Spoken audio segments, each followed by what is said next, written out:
दोस्तों, मेरठ शहर के जाने माने रईस अपनी पहचान छुपाने के लिए अपना मुंह कपड़े से बांध लेते हैं और आधी रात को बहुत गुपचुप तरीके से अपने सबसे भरोसेमंद नौकर के घर पहुंच जाते हैं। वो ऐसा काम करने के लिए जाते हैं जो आज से पहले करना तो दूर, उनके बारे में सोचना भी वह पाप समझते थे। लेकिन कहते हैं कि दुनिया में कुछ ऐसी चीजें होती हैं जिसे देवता भी नहीं बचा पाएंगे, तो इंसान क्या चीज है। दोस्तों, ये उसी तरीके की कहानी है, बहुत ही रोचक कहानी है। आइए जानते हैं पूरी कहानी इस वीडियो में।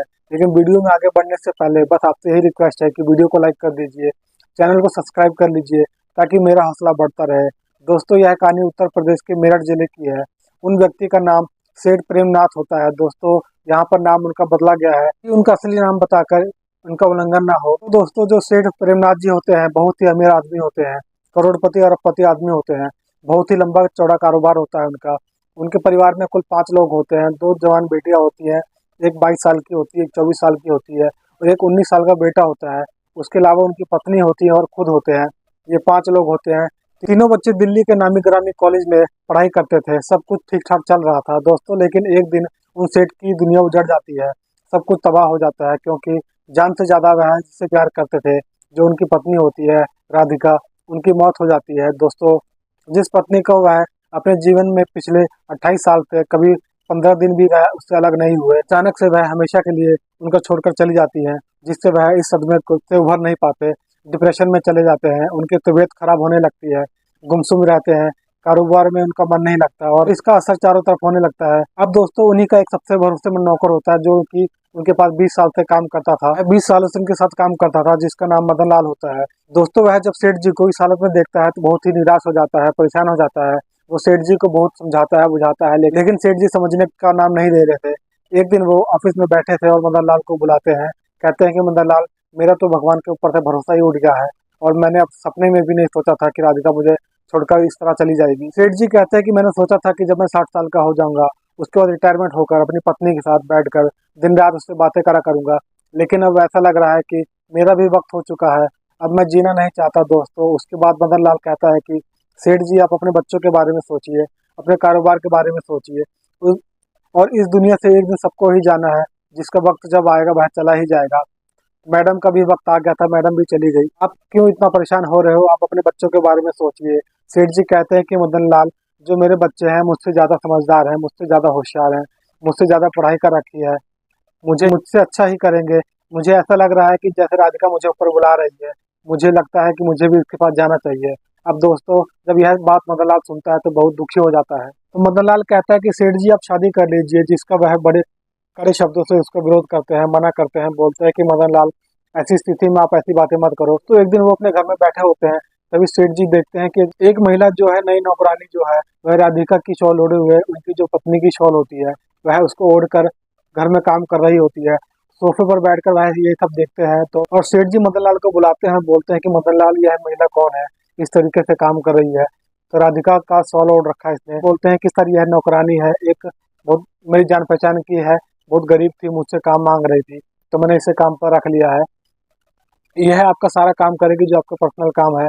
सेठ जी कहते हैं कि ऐसा कौन सा काम है, तो वह बोलते हैं कि आपका हर एक काम करेगी, आपका ब्रश से लेकर नहाने खाने तक का, कपड़े तक का, जूते चप्पल सभी काम यही करेगी। उसके बाद आपको खाना भी बनाकर खिलाएगी। समझ लीजिए कि यह सब कुछ करेगी। दोस्तों, जब सेठ जी देखते हैं उसको, वह साल ओढ़े हुए थी, इधर उधर चल रही थी, उसको निहारते रहते हैं और ऐसे में उन्हें राधिका की याद आती है। तो मदन लाल से कहते हैं कि ठीक है मदन लाल जी, जैसा तुम सोचो। अब दोस्तों, जैसे अगले दिन सेठ जी उठते हैं, उसके बाद जो सुमन होती है, दोस्तों उस नौकरानी का नाम सुमन होता है, वह ब्रश लेकर आती है, उनके लिए टॉवल लेकर आती है, का इतने अच्छे तरीके से देखभाल करती है, चाय नाश्ता, उसके बाद साफ सफाई सारा काम करती है। जब सेठ जी नहाकर आते हैं, उसके बाद उनके सर के ऊपर तेल भी रख देती है, उनकी देखभाल अच्छी तरीके से करती है।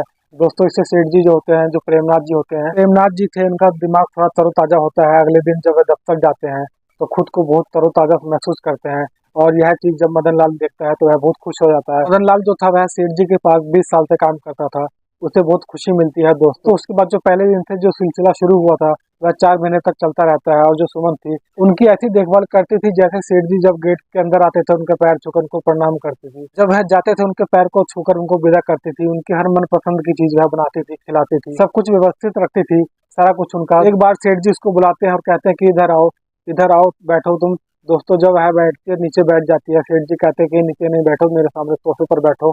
जैसे सुमन बैठती है तो उससे पूछते हैं कि आप क्या नाम है तुम्हारा। जो सुमन होती है वह बोलती है कि सेठ जी मेरा सुमन नाम है। तो कहते हैं कि सुमन तुम्हारे कितने बच्चे हैं। तो वह कहती है कि सर मेरा कोई बच्चा नहीं है। जो सेठ जी होते हैं बोलते हैं कि क्यों तुम्हारा बच्चा क्यों नहीं है। सुमन होती है वह उनको बताती है कि मेरा एक बेटा 22 साल का था, पिछले साल उसको दिमागी बुखार हो गया था, मैंने बहुत पैसा लगाया लेकिन उसको हम बचा नहीं पाए, की मौत हो गई है। उसके बाद सेठ जी पूछते हैं कि तुम्हारा पति क्या करता है। तो सुमन कहती है कि मेरे पति की कई साल पहले ही मौत हो गई थी। जब वह यह बात सुनते हैं तो सेठ जी बहुत दुखी हो जाते हैं, कहते हैं कि सुमन तुम अपना चेहरा हमेशा घूंघट क्यों निकाल कर रखती हो। तो सुमन कहती है कि क्या करूं सेठ जी, जो भी मेरा चेहरा देखता है मुझे ताने ही मारता है और मेरे मुंह पर ही बोल देता है कि मैंने किसका मुंह देख लिया है, इसीलिए मैं अपना चेहरा छुपा कर रखती हूँ। तो सेठ जी बोलते हैं कि बताओ दुनिया में कैसे कैसे लोग बचे हैं, तुम इतना काम करती हो। लेकिन दोस्तों 2 दिन के बाद वह आना बंद कर देती है। सेठ जी बहुत परेशान हो जाते हैं। सेठ जी कहते हैं कि मदन, जो सुमन थी वह कहाँ चली गई है, दिखाई नहीं दे रही है। तो पूरे तरीके से वह सुमन के ऊपर डिपेंड हो जाते हैं, उसके बिना वह कोई काम नहीं कर पाते। कहते हैं कि यह घर इतना सोना लग रहा है, वह कहाँ चली गई है। तब मदन ने बोला कि सेठ जी उसकी तबीयत खराब हो गई है इसलिए वह काम पर नहीं आ रही है 2 दिन से। तो उन्होंने बोला कि तुम तबीयत खराब हो गई, तुमने मुझे बताया क्यों नहीं। सेठ जी कहते हैं चलो उससे मिलकर आते हैं, उसको देख कर आते हैं। तो मदन ने बोला कि सर आप वहाँ कहाँ जाओगे, आप अपनी गाड़ी लेकर जाओगे तो लोग क्या सोचेंगे, क्या बोलेंगे, और आप वहाँ पर ना जाइए तो अच्छा है, आपको वहाँ नहीं जाना चाहिए। सेठ जी कहते हैं कि नहीं, मुझे किसी भी तरह करके वहाँ लेकर चलो, सुमन के पास लेकर चलो, उसका हाल चाल जानना चाहता हूँ मैं। दोस्तों उसके बाद वह आधी रात को मुंह पर कपड़ा लपेट लेते हैं और जैसे मैंने शुरू में बताया था वह जाते हैं मदन लाल के घर। मदन लाल के घर के बगल में ही वह रहती है और उसके घर जाते हैं, उससे जाकर मुलाकात करते हैं। उसका चेहरा फिर भी नहीं देख पाए और उसका हाल चाल लेकर उसको 2-4 हज़ार रुपये एडवांस देकर अपने घर चले आते हैं। और सुमन 2-3 दिन के बाद वहाँ फिर से काम पर आती है तो उसका हालचाल पूछते हैं। सुमन से कहते हैं कि तुम इतना काम मत किया करो, तभी तभी तुम्हारी तबीयत खराब हो गई है। दोस्तों इस तरीके से सेठ जी के दिल में कहीं ना कहीं सुमन बस जाती है। और तभी दोस्तों उसके जो कॉलेज में जो उसकी 2 बेटियां होती हैं जो दिल्ली से पढ़ाई कर रही थी, वो घर में आ जाती हैं। और उसके बाद जब वह देखती हैं कि ये नई महिला कौन है, वो अपने पिताजी से पूछती हैं, पापा ये महिला कौन है जो आपकी छोटी छोटी बातों का हर चीज का ख्याल रख रही है, हम लोगों का भी बहुत ज्यादा ख्याल रख रही है, जैसे मम्मी हमारी देखभाल करती थी, मम्मी से भी ज्यादा प्यार करती है। यह कौन है। तो सेठ जी बोलते हैं कि बेटा गुस्सा मत होना, यह दिल की बहुत साफ है, बहुत ही अच्छी है, अगर तुम इसके साथ 4-6 दिन रहोगे तो तुम्हें पता चल जाएगा ये कितनी अच्छी महिला है। दोस्तों उसके बाद 15 दिन बीत जाते हैं। उसके अंदर जो उसके 15 दिन के बाद जो उसकी बेटियां थी उनको भी पता चल जाता है कि यह ममता से भरी हुई औरत है, यह जो आंटी है इनके दिल में बहुत सारा प्यार है। दोस्तों वो बेटियां भी बहुत खुश हो जाती हैं। एक दिन सेठ की जो बेटियां होती हैं वह सुमन को लेकर मार्केट चली जाती हैं, क्योंकि जो सुमन थी वह हमेशा वह मटमैली साड़ी, सफेद साड़ी, आसमानी कलर की साड़ी पहनकर रखती थी, यह सब साड़ी पहनती थी। उसके लिए वो लोग रंग बिरंगी साड़ियाँ ले लेते हैं, लाल पीली 2-3 साड़ियाँ ले लेते हैं। उसके बाद उसको घर लेकर चले आते हैं, इन साड़ी को पहनकर दिखाओ। उन साड़ियों को पहनकर उनके पास सामने आती है तो कहते हैं कि आंटी आप बिना घूंघट किए आप इस घर में रहा करो। जो लड़कियां होती है वह कहते हैं कि हम आपका चेहरा नहीं देख पाते, हम अच्छा नहीं लगता है, लेकिन वह जबरदस्ती करने लगती है। तो वह क्या करती है, उसको उसके पास कोई चारा नहीं होता तो वह उन साड़ियों को पहनकर बिना घूंघट के घर में काम करने लग जाती है। होते हुए देखते हैं कि यह महिला कौन है जो काम कर रही है, सुमन कहाँ गई है, क्योंकि जब वो सुमन को नहीं देखते तो उनको 5-10 मिनट के अंदर उनको बेचैनी हो जाती है, उनको चैन नहीं आता है। तो वह खुद उसको बुलाते हैं और कहते हैं कि यह बताओ तुम कौन हो, सुमन कहाँ पर है। तो वह बोलती है कि सेठ जी मैं ही सुमन हूँ। दोस्तों सुमन का ये जो चेहरा देखकर सेठ जी एकदम से दंग रह जाते हैं, हैरान रह जाते हैं। उसके बाद जो हैरानी भरी नजरों से इसको देखते हैं और कहते हैं कि बताइए इतना खूबसूरत चेहरा तुम छुपा कर रखती थी। तो थोड़ा सा मुस्कुरा देते हैं और अपने पापा के चेहरे पर ये जो मुस्कुराहट थी, उनकी जो बेटियां थी वह पर्दे के पीछे से देख रहे थे, तो बहुत खुश हो जाती हैं। उसके बाद वो रात को अपने पापा से बोलती हैं कि पापा आप शादी कर लीजिए। आप जब वह यह सुनते हैं तो कहते हैं कि आप कैसी बात कर रही हो, यो तुम लोग तो कहते हैं पापा भले ही आप सुमन आंटी से शादी कर लीजिए, लेकिन आप शादी कर लीजिए। जब सुमन का नाम लेती हैं और सेठ जी जब यह सुनते हैं तो दो मन में जो सुमन थी वह 2-4 महीने पहले से ही उनके मन में बस चुकी थी, लेकिन वो कभी किसी से कह नहीं पाए, मदन से कह नहीं पाए। वे कई बार मदन से कहना चाहते थे लेकिन वो कह नहीं पाए। जब बेटियों ने खुद ही कह दिया कि पापा आप सुमन आंटी से शादी कर लीजिए, क्योंकि हम आंटी को खोना नहीं चाहते, हम लोग क्योंकि हम आंटी को खोना नहीं चाहते और आंटी हमसे बहुत ज्यादा प्यार करती है, हम लोग भी आंटी से बहुत ज्यादा प्यार करते हैं। अंत में सेठ जी हाँ कर देते हैं। जो कुछ भी सेठ जी के साथ हुआ है, उनकी जो बेटियां थी और मदन जो थे उन्होंने पहले से ही प्लान कर रखा था। जब देखा कि सेठ जी डिप्रेशन में चले गए थे, बचने की कोई उम्मीद नहीं थी, ऐसे लग रहा था कि अब सेठ जी दुनिया को छोड़कर चले जाएंगे अपनी पत्नी की याद में। तो मदन लाल बहुत परेशान हो जाते हैं और इन दिल्ली जाकर उनकी बेटियों से मुलाकात करते हैं और उनके बेटे से भी मुलाकात करते हैं। ये चारों लोग बैठकर लाल कहते हैं कि अगर ऐसा चलता रहा तो सेठ जी ज्यादा दिन इस दुनिया में नहीं रहेंगे। जब जब यह बात उनकी बेटियां सुनती है तो बहुत दुखी हो जाती है, रोने लगती है। से भी करके आप पापा की जान बचाइए, हम कुछ नहीं जानते हैं, कुछ भी करिए। आप उनकी शादी करवा दीजिए, किसी एक ऐसी महिला की तलाश कीजिए जो पापा का दिल जीत सके, जो मम्मी की जगह ले सके। दोस्तों, जो सुमन होती है, वह जो मदन लाल की साली होती है, वह विधवा होती है। मदन लाल उससे बात करते हैं तो वह कहती है कि यह सब मुझसे नहीं हो पाएगा, इस तरीके से मैं नाटक नहीं कर पाऊंगी।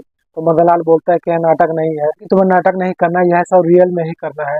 सेठ जी बहुत अच्छे आदमी है, 50 साल की उनकी उम्र है और 45 साल की उम्र तुम्हारी है। जैसे जो बेटियां हैं अनाथ होने से बच जाएंगी। दोस्तों, जो बेटियां होती है उनके पैर पकड़ लेती है और कहते हैं कि आंटी प्लीज हमारे पास हमारी मदद कीजिए, हमारे पापा की जान बचा लीजिए।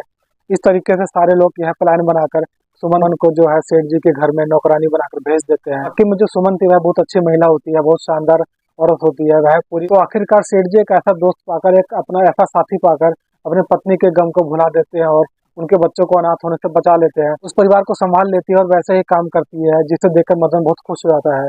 बेटियां भी बहुत खुश हो जाती है, उनका बेटा जो होता है वह भी बहुत खुश होता है। दोस्तों, वैसे सुमन को धन और दौलत का किसी चीज का लालच नहीं था।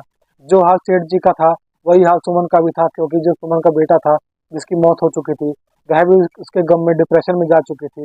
लेकिन वह सोचती थी कि चलो किसी की जिंदगी बच जाए, किसी का घर बच जाए, किसी के बच्चे अनाथ होने से बच जाएंगे। इसलिए उन्होंने फैसला किया कि चलो ठीक है, मैं ऐसा ही करूंगी।